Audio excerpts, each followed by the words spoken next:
the outset, I want to thank Kumar sir, uh, Bijay sir, Akshay sir, and all the organizing committee members for inviting me here. So I'll be talking on a mechanism of resistance to MET TKI and therapy post-resistance in non-small cell lung cancer. So my previous speakers, they have elaborated all the salient features of MET mutations in non-small cell lung cancer. I am not going into detail of that. So we all know that MET dysregulations are broadly classified in two types. One is exon 14 skip mutations and MET amplification. So MET amplification patients, they do worse than MET exon 14 skip mutations, and both the type of dysregulations, they express a lot of PD-L1, but they are inherently immunotherapy resistant. So they are poor responder to chemotherapy, poor responder to immunotherapy, and so the solutions were different MET TKI, as told by my previous speaker, Dr. Siddharth sir. So to understand the mechanism of resistance development in MET TKI, we need to understand the different configurations of types of MET inhibitors. So there are broadly three types of MET inhibitors: type 1A, type 1B, and type 2. So crizotinib is type 1A MET inhibitors. Our well-known capmatinib, tepotinib, and savolitinib, these are type 1B MET TKI, and they are type 1B are more specific. And we also have type 2 TKIs, which are cabozantinib, merestinib, and glesatinib. Now, what is the difference? The difference is the type 1A and 1B TKIs, they bind the ATP binding site of tyrosine kinase domain of MET receptor when this receptor is in active conformation. And type 2 TKIs, they bind when the receptor is in inactive conformation. So that leads to different kinds of mutations altogether. And if we see the success story of different MET inhibitors, it is not as impressive as we witnessed in second or third generations EGFR inhibitor or ALK inhibitor. So the overall response rate somewhere close to 40 to 60%. And the PFS somewhere close to 6 to 8 months. So the limitation is development of resistance very soon with these TKIs.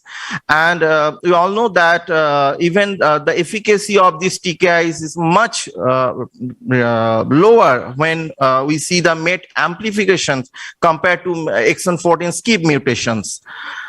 So what are the resistance mechanism? One is inherent resistance, that is de novo upfront resistance, which can be because of presence of concurrent mutations, other concurrent mutations, gene amplifications of MDM2, CDK4, and EGFR. There can be amplification of or mutations in KRAS and PIK3CA or loss of PTEN protein expressions. So the philosophy was, the understanding was that probably these other genetic dysregulations were already present in the primary resistance where these clones were very less in number, and there are some other acquired resistance also. We'll mainly focus on acquired resistance. So when patients they are exposed to MET TKI, there are some acquired resistance, either can be on target resistance mechanism or off target resistance mechanism. So on target resistance mechanism means that the genetic abnormality is inside the somewhere in the MET receptor. It can be at the ligand level. It can be at the ligand level when there can be a hepatocyte growth factor amplification. It can be amplification of MET receptor itself, or it can be a secondary mutations, point mutations of the tyrosine kinase domain of MET receptor. And off-target resistance mechanism means that there are bypass activations of different genetic pathways, which can be other tyrosine kinase pathways like activation of EGFR or HER3 or KIT amplification, or it can be activation of genetic signaling steps which are at downstream like KRAS amplification or KRAS mutation or BRAF mutation or BRAF amplification. So altogether it's a very heterogeneous and very complex mechanism of resistance, and whenever we encounter such situations, we don't have any single answer for such situations. So acquired resistance is inevitable in MET targeted therapy, and multiple secondary mutations could occur simultaneously in one patient. So please note that which indicates that the possibility of heterogeneous resistance mechanism can be there. So that's why it's very difficult to treat a patient based on the resistance mechanism identified on the re-biopsy NGS data. We may not get the optimal result because maybe there are some other lesions in body which can harbor some different clone. So it is always advised to take both tissue biopsy at the time of progression as well as liquid biopsy NGS, because they too are complementary.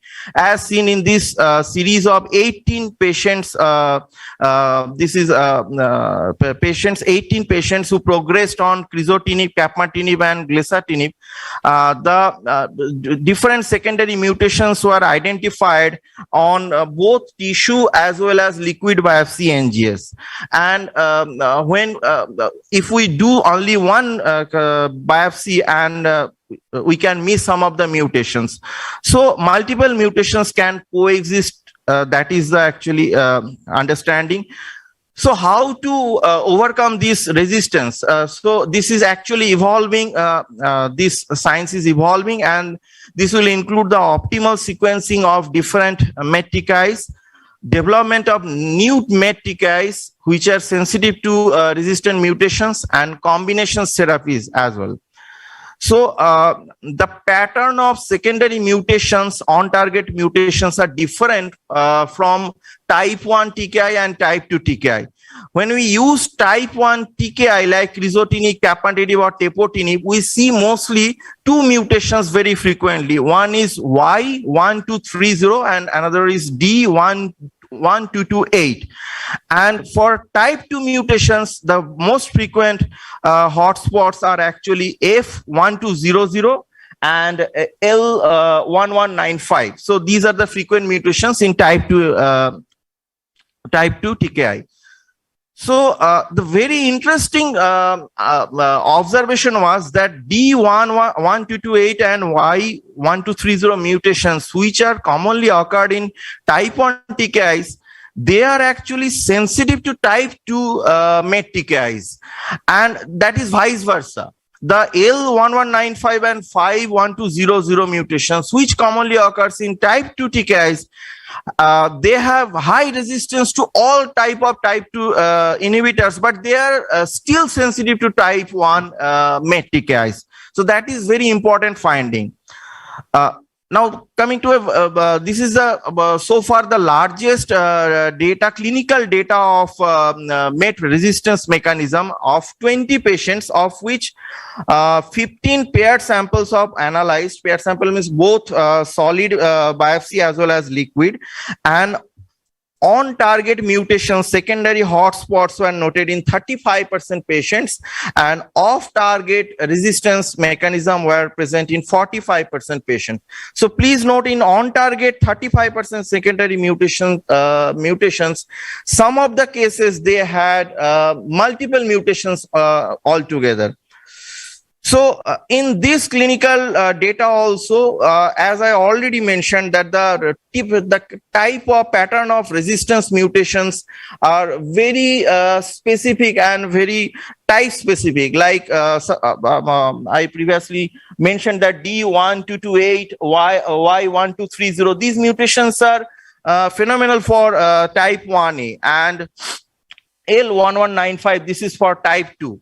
Now, crizotinib has a specific mutations, which is G1163R mutations.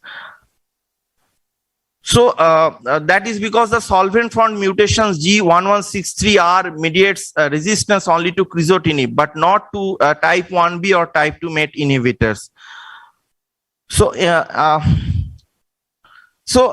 this data was also validated in clinical scenario where a patient who progressed on crizotinib, then on progression he was exposed to merestinib and he showed some response. And when a patient who was first treated with a type 2 MET TKI, gelestinib is a type 2 TKI, when on progression he was exposed to crizotinib and there was some at least some response.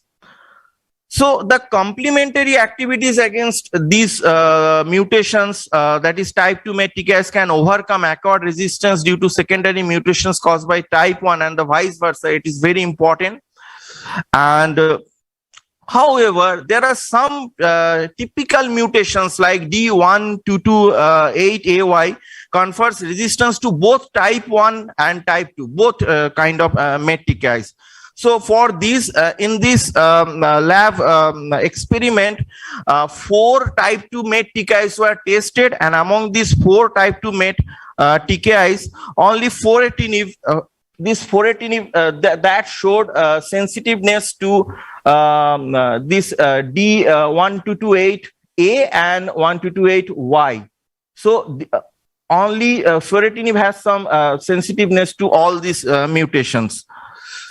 So another very lucrative strategy is to combine both type 1 and type 2 MET tyrosine kinase inhibitors at the beginning. And this data shows that if we use type 1 and type 2 both at the beginning, there will be less emergence of the clonal resistant clones, and also there was better tumor shrinkage.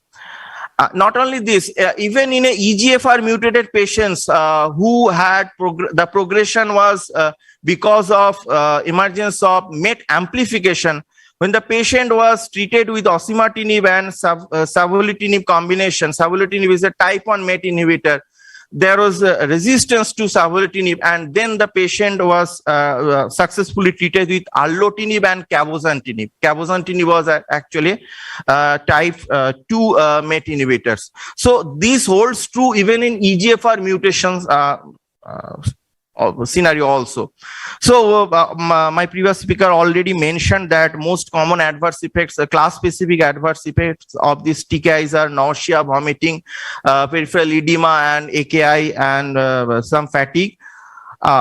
So is immunotherapy an option when patient is progressing on MET TKI? The answer is no, because this is the data showing the response of immunotherapy in MET mutated patients. The overall response rate was only 17% with a median PFS of very poor 1.9 months. This was also validated by a big retrospective data of 551 patients who all were driver mutations positive, and they were treated with immunotherapy, in which 32 patients were MET positive. Hardly the response rate was 15%. The median PFS in MET mutations with immunotherapy was merely 3.4 months. So immunotherapy is not an answer. There are other TKIs under development which are in different stages of development. I am not going into detail. And very interestingly, there are also some monoclonal antibodies developed against MET receptor, which are also in pipeline and being tested. So in future, the strategies can be divided in two ways. Either you do a broad comprehensive NGS panel, and if any hotspot is noted, then secondary mutation, you choose some different MET TKI, or there can be some activity of monoclonal antibodies which can be specific against MET, bispecific antibody or antibody drug conjugate. So to conclude, the take-home message is that one of the inevitable problem of MET TKI is that the drug resistance, and due to the presence of gene amplification, second site mutation, bypass activation, or pathological type transformation. So if type 1 MET inhibitors like crizotinib, capmatinib, tepotinib, or savolitinib were used in the first line, then drug resistance is developed. Maybe type 2 MET inhibitors can be considered but please do a NGS, both solid as well as liquid biopsy together in that setting. Thank you for listening patiently.